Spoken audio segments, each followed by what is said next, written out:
Buenos días y bienvenidos a mundodesconocido.com, otra vez con todos vosotros.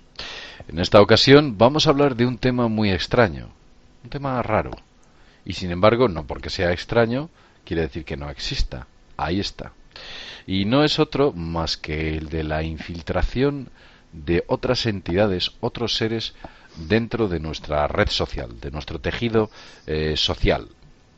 ¿Es posible que existan extraterrestres, quizás, seres de otras dimensiones, o vete tú a saber de dónde, infiltrados dentro de nuestra sociedad, que caminen por la calle, estén cerca de nosotros y que sean personajes absolutamente anónimos, que tengan una misión dentro de este planeta? ¿Es posible que esos seres se parezcan a nosotros? ¿Es posible que se parezcan tanto que incluso sea casi imposible distinguirlos de nosotros? Bueno, para ello, para charlar de este tema, tenemos a Javier Pérez Nieto al otro lado del hilo. ¿Qué tal, Javier? Buenas tardes. Muy bien, buenas tardes, José Luis. Ya ves qué tema. Extraterrestres. Sí, muy interesante, sí. Extraterrestres entre nosotros, hay mucho que hablar. Una infiltración de otras entidades que no sabemos exactamente de dónde vienen entre nosotros. Hay testimonios, gente que ha hablado con ellos, gente que ha recibido informes, personas que han recibido incluso aparatos tecnológicos de esas entidades, informes tecnológicos muy interesantes en los cuales se exponían ideas revolucionarias. ¿Tú crees que puede existir alguna quinta columna de seres ajenos a los humanos mezclados con los humanos? Sí, creo que pueda ser así.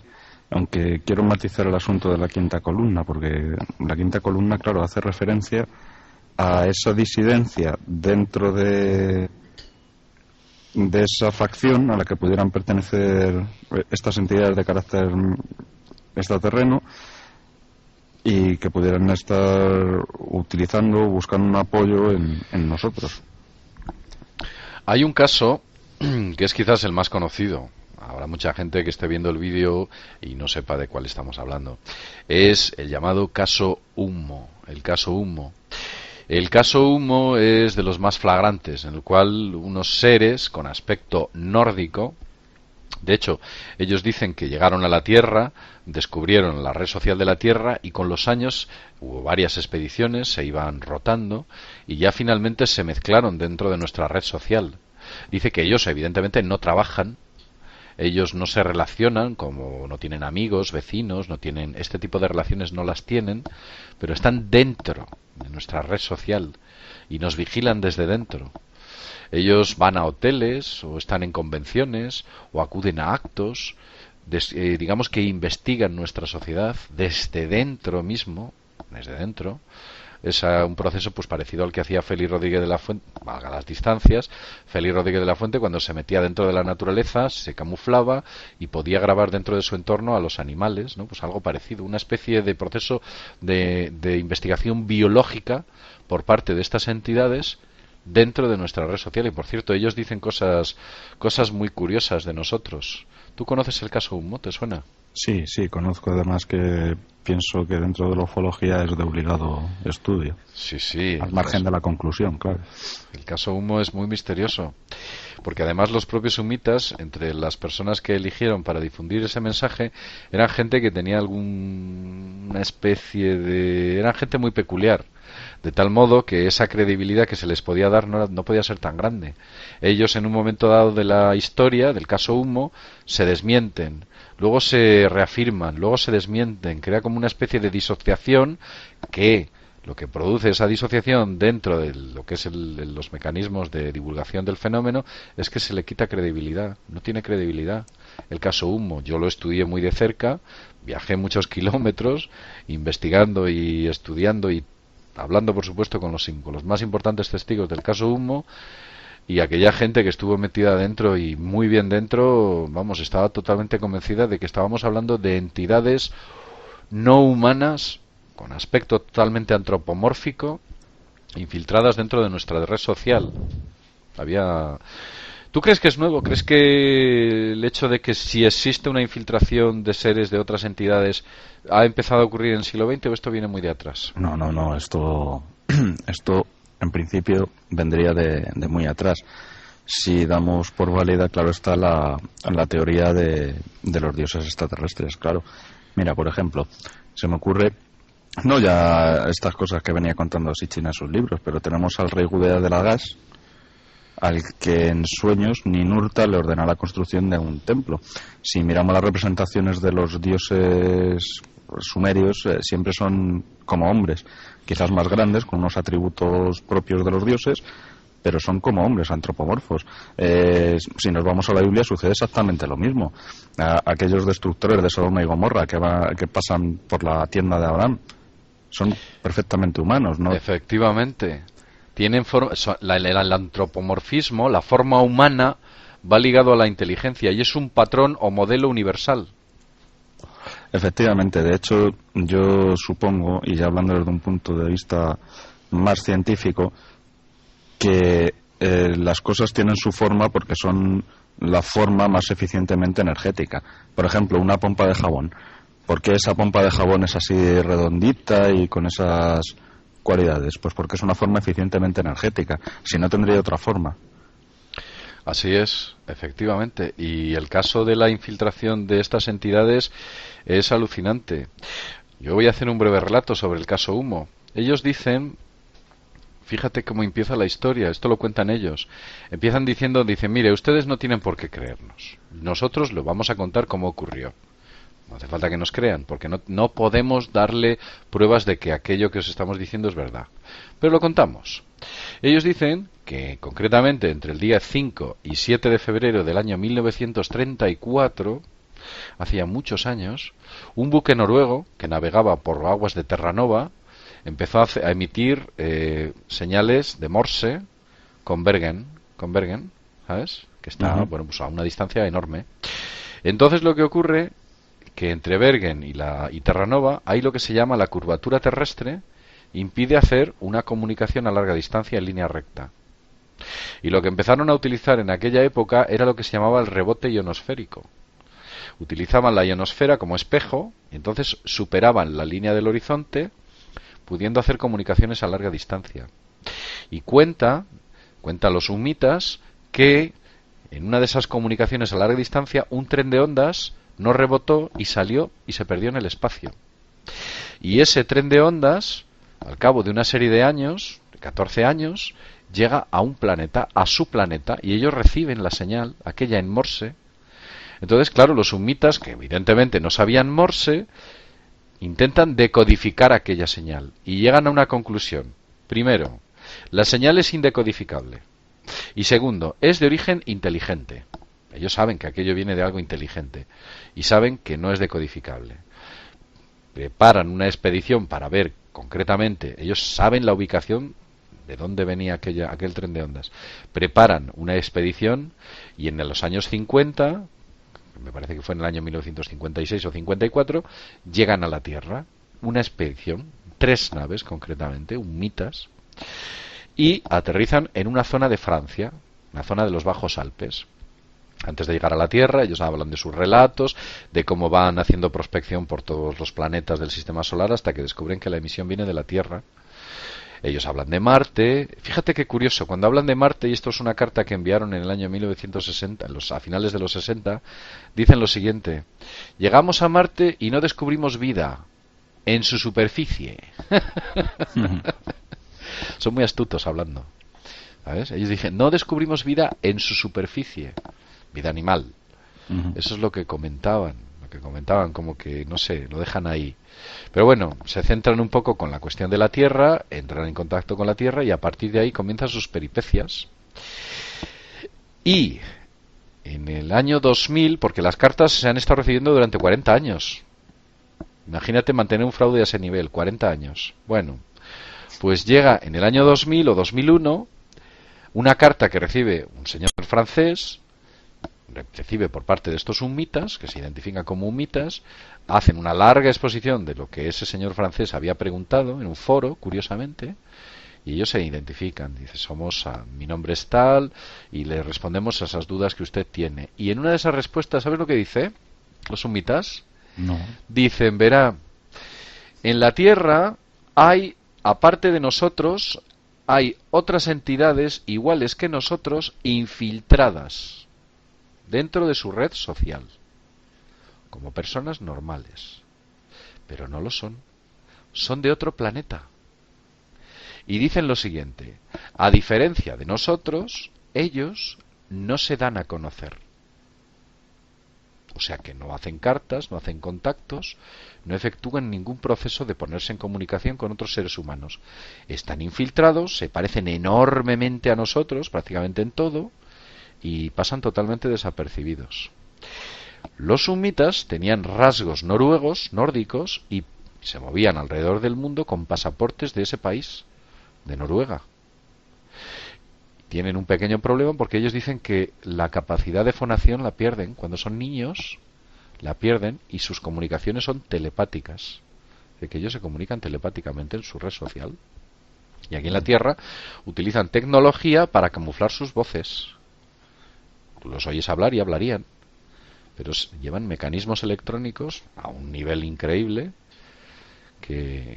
con los cuales a través de esa tecnología pueden utilizar el proceso de comunicación verbal. Fíjate qué curioso lo que dicen estos seres, que hay otra raza entre nosotros infiltrada. Interesante, ¿eh?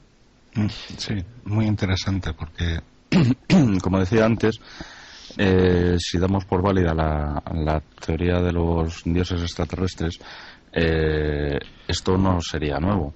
Claro. Y de hecho podríamos hacer también una retrospección, por ejemplo, a lo que se conoce como el mundo feérico, pues aquellas hadas, al fenómeno del changeling, que no vendría siendo sino un intercambio de una progenie de estas entidades con la de los humanos.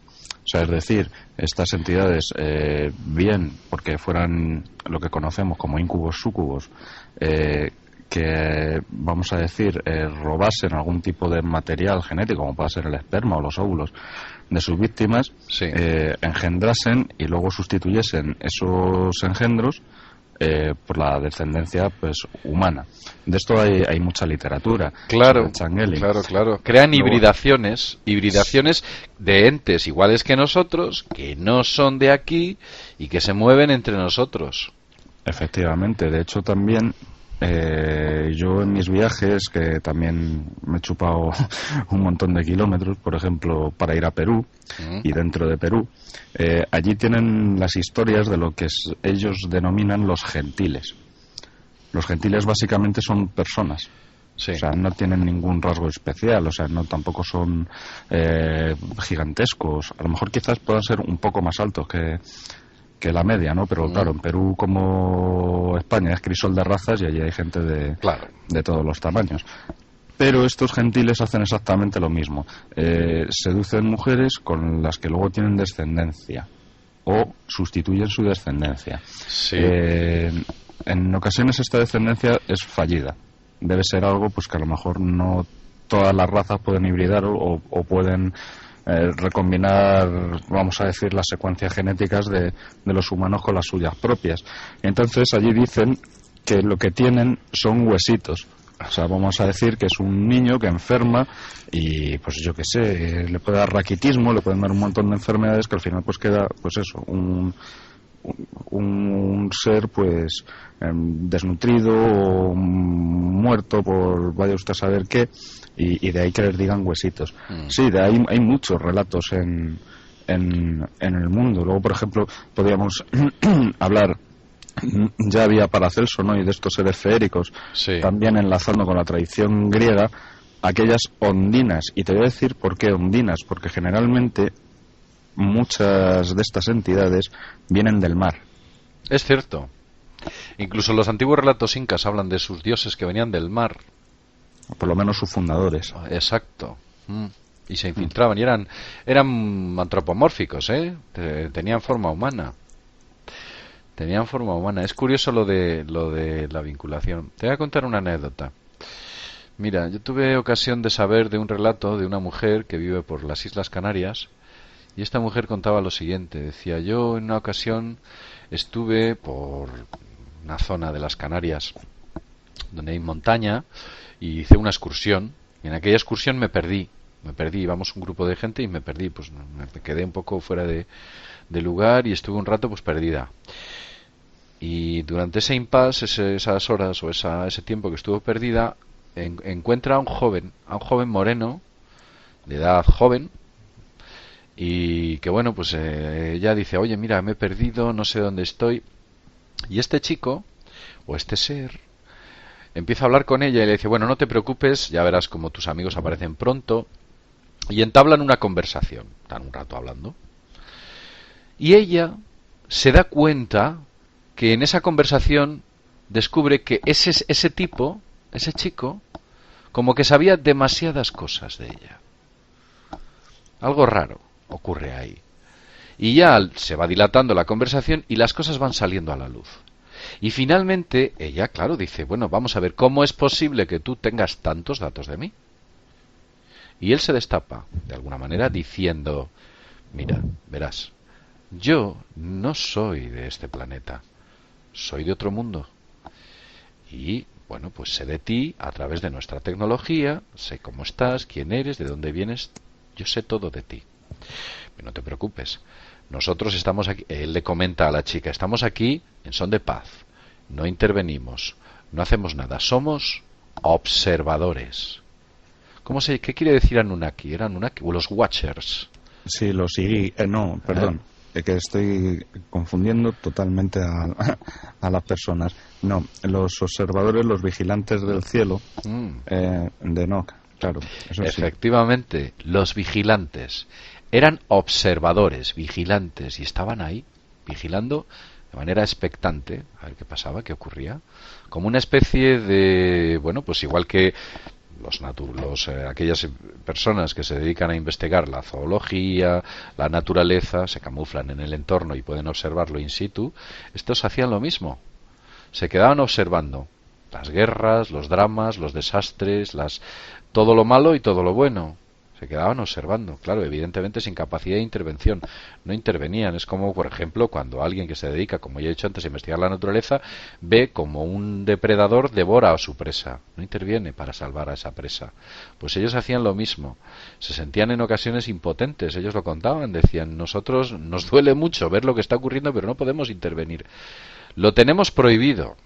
Ellos decían así, tenemos prohibido la intervención. Entonces hemos quedado que puede existir una serie de entidades infiltradas dentro de nuestra sociedad, unas de ellas que vienen de otros mundos. Pero escucha, hay otras que no vienen de otros mundos. Vienen de pero de otras dimensiones. Y esas son las entidades extrañas que hacen cosas ilógicas, porque nuestra lógica no es capaz de comprender su lógica, así como un calamar tampoco es capaz de comprender la lógica humana. Entonces, cosas que para nosotros nos parecen ilógicas, estas entidades las hacen. E incluso Salvador Freixedo hace una larga exposición en uno de sus libros contando un relato de una mujer que se llegó a casar con uno de estos seres. Y habla de su muerte, la extraña muerte que tuvo, cómo desapareció. Decía que era un gran atleta en el mar, que era capaz de estar bastantes horas bajo el agua, que era un hombre muy inteligente, que era una persona muy preparada, que parecía predecir el futuro, que nunca le faltaba dinero y él no trabajaba. Era un hombre que tenía capacidades y recursos. De cómo él, antes de morir, lo avisa y advierte, dice, esto se acaba, yo ya me tengo que ir. De la extraña muerte que tuvo una extraña muerte en la cual le ingresan en un hospital. Entonces en ese hospital le dan por muerto porque sus funciones vitales desaparecen, pero es que es curioso porque él, y esto lo cuenta Freixedo, él dice que su esposa jamás le vio ir al médico, nunca le hicieron una radiografía ni un análisis de sangre, nunca estuvo, nunca, jamás. Y es más, ella dice que jamás le vio herido, una herida, no vio nada, ningún tipo de atisbo que hiciera pensar que aquella persona era un ser normal. Ella contaba que, por ejemplo, cuando conducía el vehículo, conducía como una especie de piloto, de superpiloto, que tenía unas capacidades sobrehumanas, digamos, en lo que es el aspecto físico, psicomotriz, un hombre inteligente y un gran atleta. Él estuvo bastantes años casada con esa entidad. Era una persona que le daba mucho cariño a ella, la cuidaba, la vigilaba, y un buen día dijo que se iba y se fue. Y cuando estaba en aquella cama del hospital y le dieron sus funciones vitales, vieron que no existía. El relato yo lo estoy contando muy vagamente. Podéis acceder a los libros de Freixedo. Concretamente no sé cuál es. No sé si es Defendámonos de los dioses o uno de estos. Esa famosa trilogía que tiene. En uno de ellos aparece ese relato y dice que cuando muere ve como empieza a crecer. Fíjate lo que dice, como que crece. Sus pies salen por la parte posterior de la cama, por la parte posterior y por la parte inferior. Se hace enorme y de repente desaparece. Un misterio enorme. No hay restos de esa entidad. Y eso hay datos médicos que revelan que aquello que se estuvo contando que fue cierto. Hay muchas personas que hablan de entidades metahumanas que ellos son amigos. Freixedo recoge bastantes casos que son entidades que no corresponden ni a este mundo ni a otro de fuera, que vienen de otro sitio, se mezclan y son amigos de otras entidades, de otros humanos. Y dice que nos trataba como a cachorrillos, ¿no? Dice, bueno, pues somos como mascotas, algunos nos cuidan y otros sencillamente nos devoran. Una cosa muy extraña. Hay unos relatos alucinantes en los libros de Freixedo sobre la infiltración de entidades extrahumanas dentro de entre nosotros. Seguramente que si este vídeo tiene lo suficiente difusión, esto es no muy habitual, pero es más fácil encontrar estos casos en Sudamérica, Centroamérica, en todo lo que es América, que en Europa. Eso hay mucho. Sí, eso es así. También hay que ser precavido a ese respecto. Pero poniendo este ejemplo que has puesto, yo recuerdo, por ejemplo, relatos, bueno, aparte de que los reyes franceses se autodenominaban a sí mismos como Nephilim. Es cierto, es cierto. Sí, pues, por ejemplo, el relato de la Melusina. La Melusina, según qué fuentes, unas la pintan como una sirena, otras la pintan como un ser, vamos a decir, como aquellos gigantes de la Grecia clásica, ¿no? Así con rasgos reptiles o similar, y que fue quien engendró, por ejemplo, algunas de las casas reales europeas, por ejemplo, la Casa Real Chipriota. Sí. Se supone que desciende de Melusina. Melusina era pues una mujer normal, pero en un momento determinado ella, digamos que ella hacía, pues vamos a decir, como un ritual. O sea, a lo mejor iba a bañarse, pero se tenía que bañar a solas o alguna cosa de estas. Cosas extrañas, ¿verdad? Efectivamente, y entonces su marido la descubre y descubre que realmente no es humana. Melusina desaparece y ahí acaba la historia. Quizás por proximidad, en el folclore astur, o vamos a decir en la mitología de la parte norte de España, están también las historias del culebre, que algunos pintan como un dragón y otros como mujeres que se transforman en reptiles, pero que se casan con hombres y engendran con hombres. Se transfiguran. Sí, como los dioses de la Grecia clásica. Exacto. Por ejemplo. Zeus se transformaba en toro, en águila, efectivamente, en lo que quisiera, hasta en lluvia dorada, ¿no? Cuando sí. Aquello. Sí, sí, en toro cuando rapta a Eurípides. Europa, sí. Entonces, claro, hay una, por ejemplo, lo que he dicho antes de las ondinas, esas ninfas también, que imponían a sus maridos una condición que si era violada, ellas desaparecían y aún así podían casarse y tener descendencia con los hombres. No sé, hay multitud de relatos que si tomamos, como he dicho antes, por válida la teoría de los dioses extraterrestres, pues sí que avalarían esto que estamos diciendo, que existiesen una serie de entidades metahumanas de carácter extraterreno infiltradas en el tejido social, vamos a decir, de los humanos, claro. Pues yo te voy a contar una anécdota personal, algo que me ocurrió a mí muy de cerca. Algunos puede que digan que es una tontería, pero otros quizás no. Verás, corría el año 1900, no, era ya el año 2000. Yo estaba muy metido dentro del caso Humo. Había recorrido, como ya dije, muchos kilómetros y recibimos informes, otra persona y yo, de un japonés. Un japonés se llamaba Hitoshi Kato. Un japonés. Unos informes increíbles, pero además es que este hombre escribía compulsivamente. Unos informes que todavía tengo guardados, y requerirían muchas horas de análisis de sus fórmulas matemáticas, de las conclusiones a las que llegaba, de lo que ahí decía. Bueno, pues esos informes, el primer grueso volumen de informes que recibí, me lo enviaron en un sobre grande, en un sobre que vino desde muy lejos, lleno de sellos, y aquel sobre no estaba matasellado. A mí me extrañó. Pero bueno, pude pensar que quizás lo habían matasellado con matasellos ultravioleta. Por entonces, yo le dije a mi actual exmujer, entonces era mi mujer, ella recibía los paquetes en su negocio, porque debido al horario que tenía, pues le permitía recibir de la documentación que yo, bueno, pues solicitaba o aquellas cosas, pues dentro de su negocio, pues el cartero solía llevarle pues aquellas cosas que iban a mí, para mí. Yo daba aquella dirección.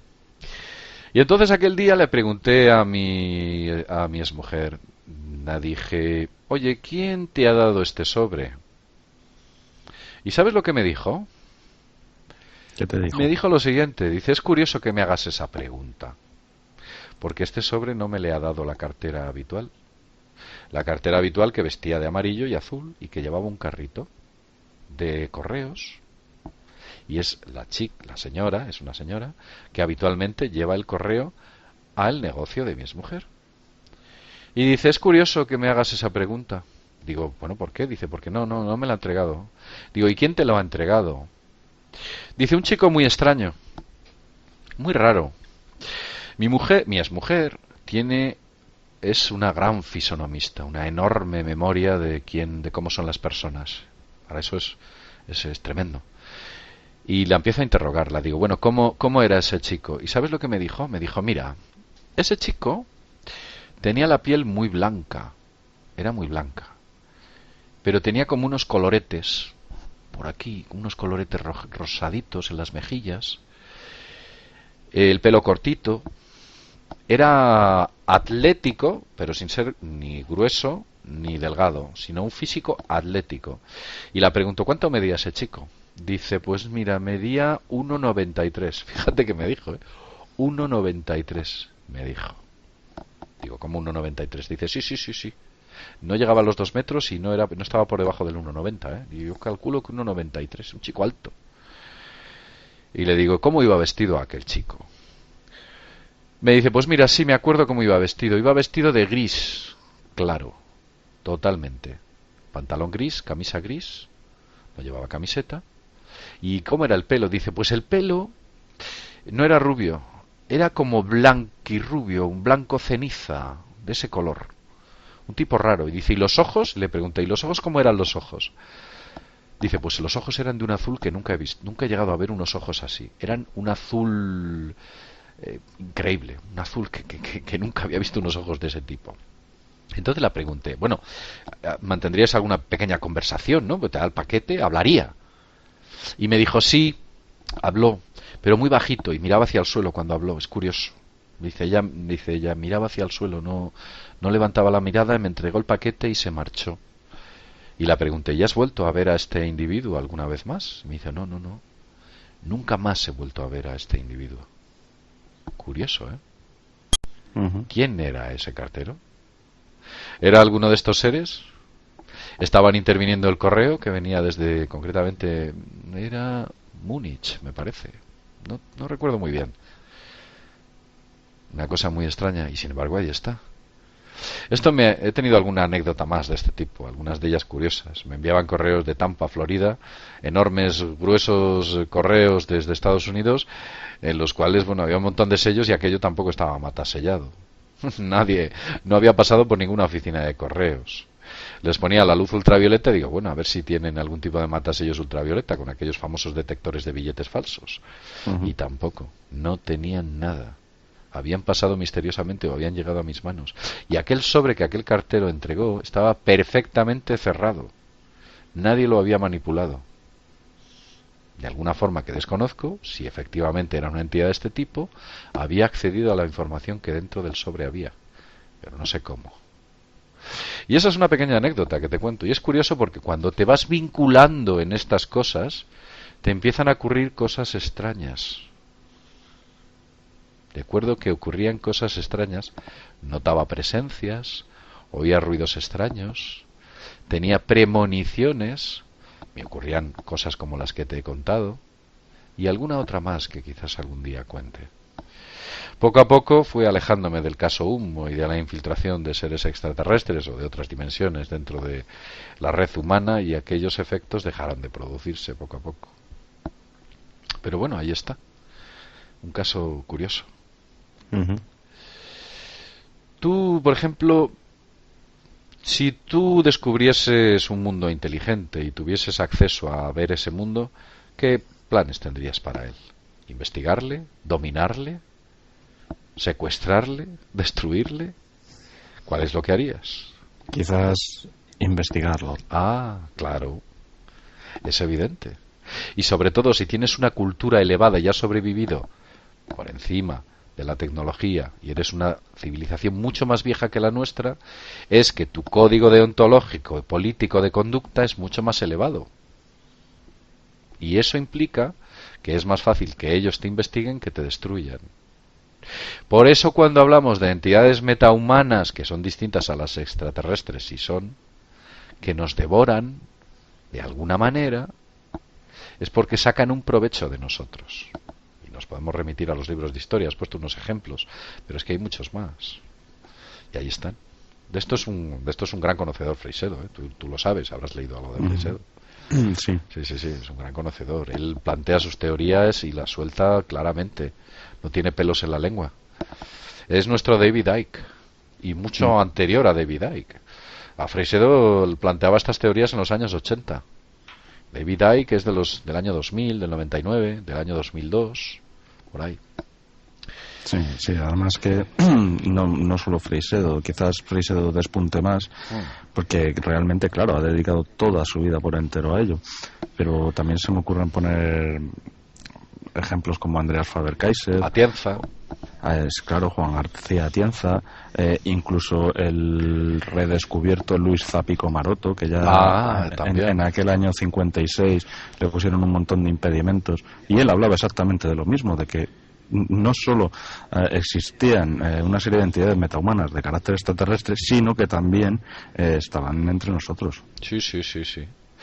Pero fíjate que a este hombre, además, vamos a ver, se está jugando la reputación como hizo,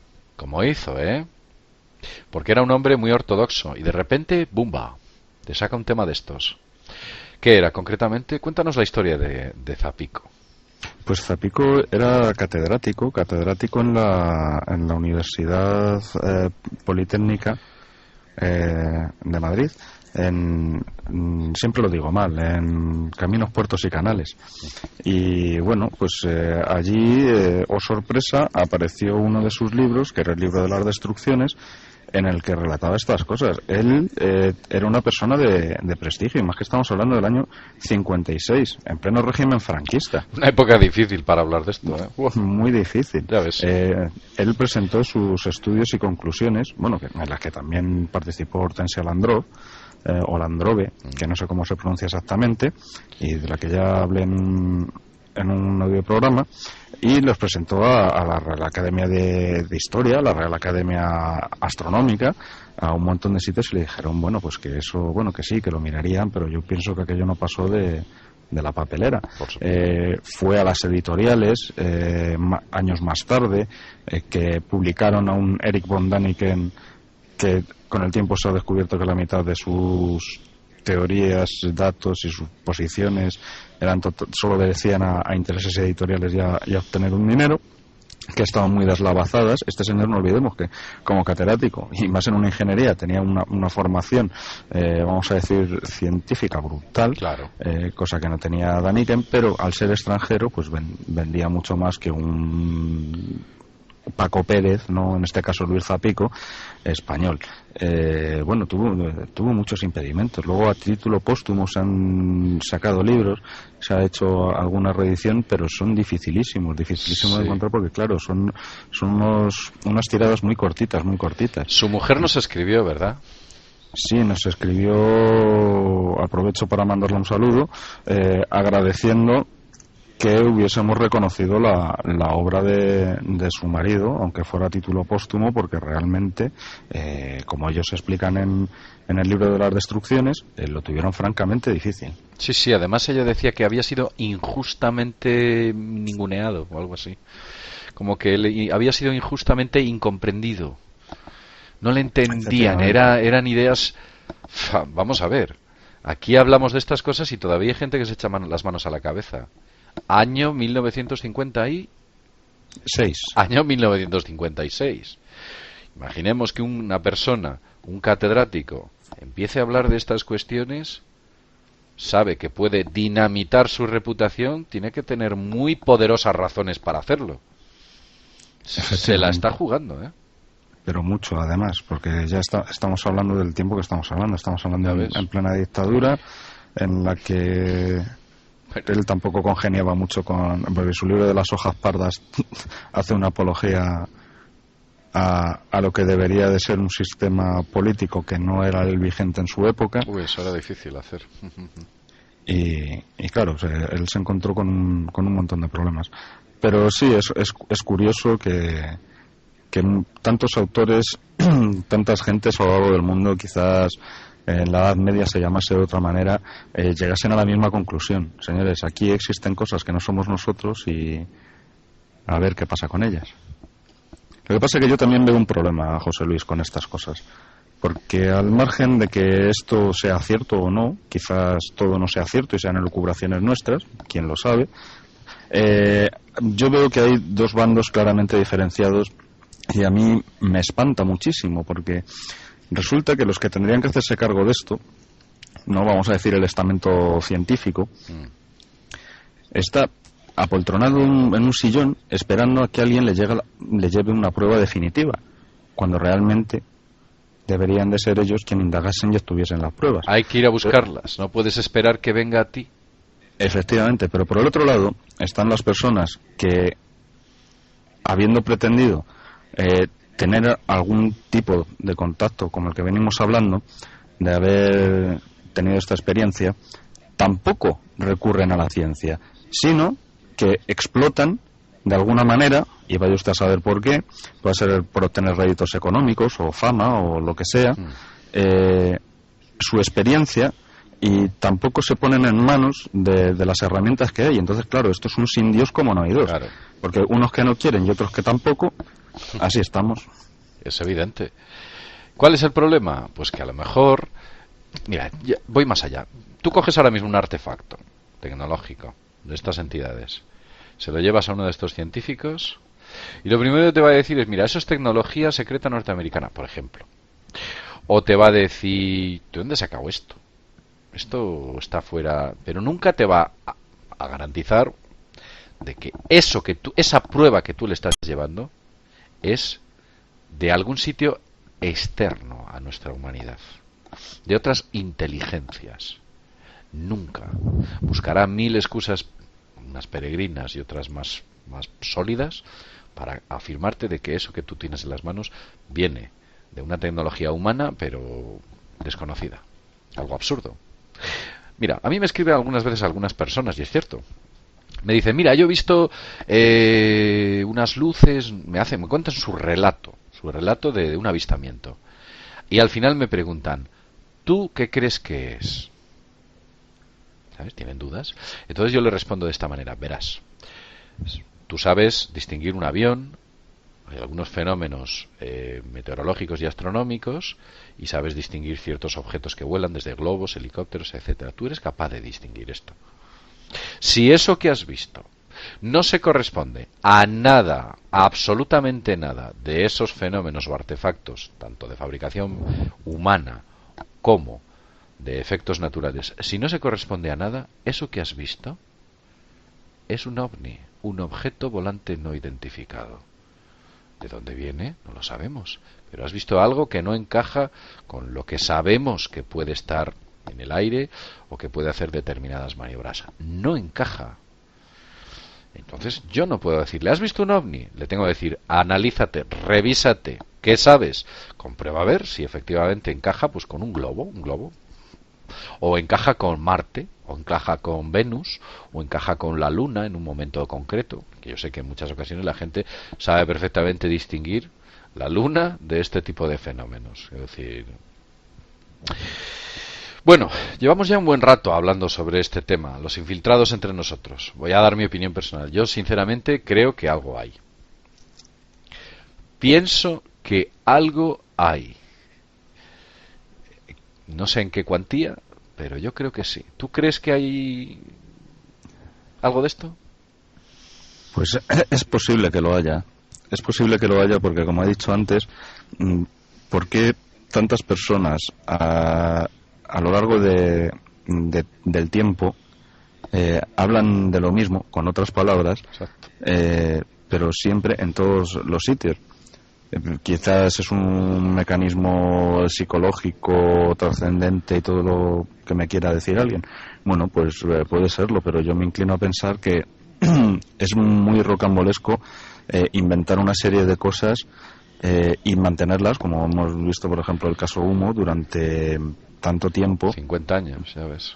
Claro, por un interés netamente personal.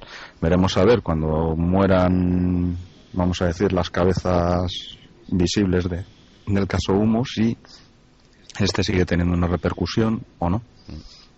Bueno, hay un libro de Juan José Benítez, y ya para acabar, que se titula El hombre que susurraba a los humitas, que él, Benítez, llega a la conclusión final de que el caso Humo es cierto. Yo me inclino a pensar que también, que es cierto. Quizás también haya habido un proceso de dinamitación, ya no el interno, como se puede apreciar dentro de cuando se estudia el caso Humo, me refiero, sino también externo.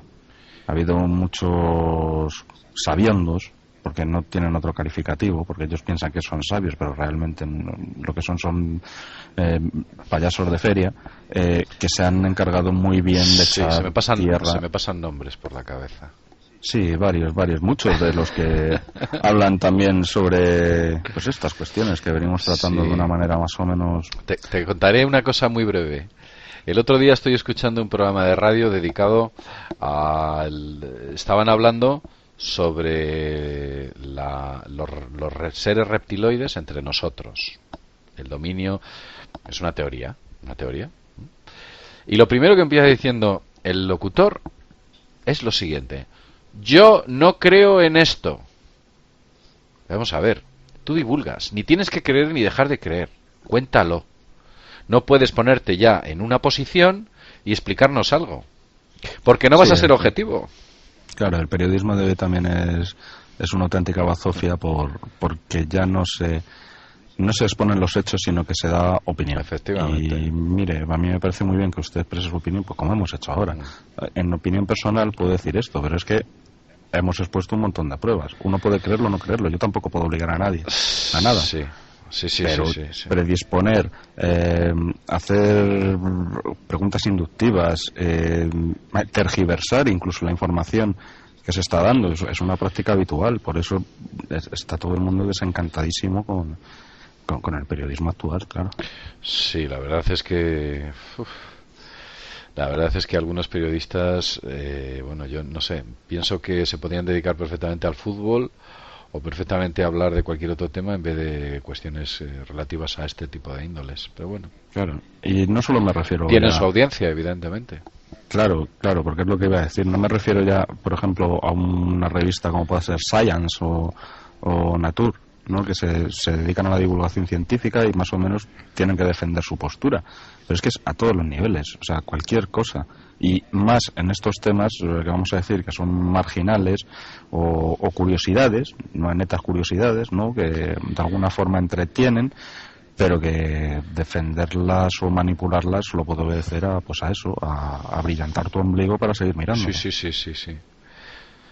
No voy a dar nombres porque no quiero emprender guerras. Es que de verdad es que para mí como que no existen, pero me pasan por la cabeza una serie de personajes que cuando escucho sus programas de divulgación de este tipo de temas digo, por Dios mío, a este chico, o a este chico o esta chica, o es que no sé qué están haciendo.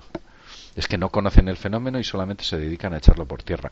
¿Qué utilizan? La ortodoxia. Y dicen, no, porque esto evidentemente es otra cosa muy humana.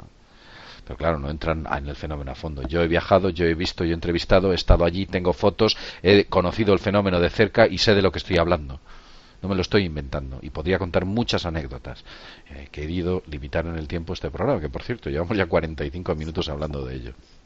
Y creo que ya es momento de terminar. Si a la gente le gusta, bueno, pues podemos otro día hacer una exposición o dedicarnos a hablar sobre algunos casos de infiltración, algunos casos en los que aparecen este tipo de entidades que hacen que ocurren cosas extrañas. Podemos hablar de ello y bueno, pues a partir de ahí exponer este tema más, digamos que desde un punto de vista fenomenológico, que es lo que ha ocurrido, experiencias.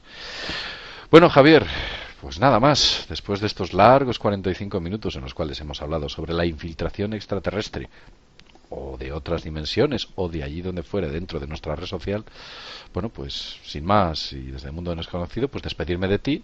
Hasta pronto. Bueno, un abrazo cuando quieras. Y nos vemos en el próximo videoprograma. Adiós.